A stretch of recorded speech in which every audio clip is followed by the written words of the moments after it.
مولاي صل وسلم دائما أبدا على حبيبك خير خلق كلهم.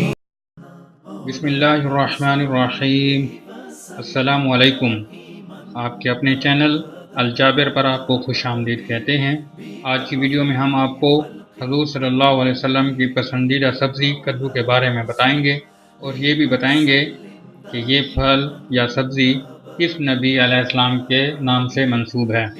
اس سے پہلے ایک چھوٹی سی درخواست، ہمارے چینل کو سبسکرائب کریں اور ساتھ گھنٹے کے آئیکن کو دبا دیں تاکہ ہماری ہر نئی آنے والی ویڈیو آپ کو سب سے پہلے مل سکے۔ شکریہ۔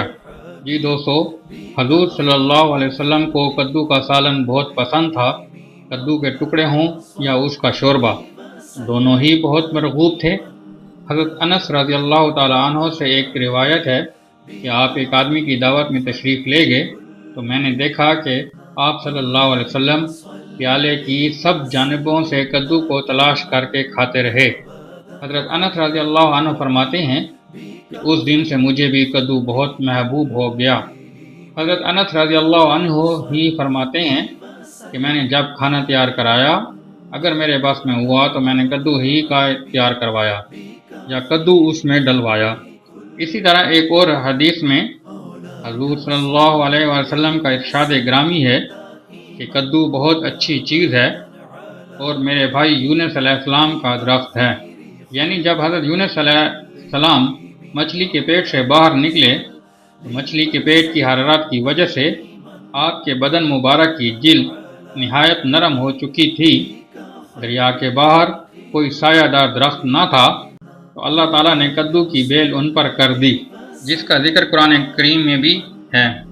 بسم اللہ الرحمن الرحیم۔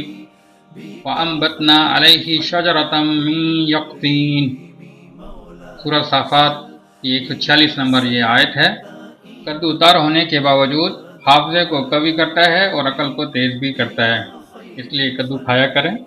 سبحان اللہ۔ اللہ تعالیٰ ہمیں حضور صلی اللہ علیہ وسلم سے سچی محبت کرنے والا بنائے اور آپ صلی اللہ علیہ وسلم کی تمام سنتوں پر عمل کرنے والا بنائے۔ آمین ثم آمین۔ شکریہ۔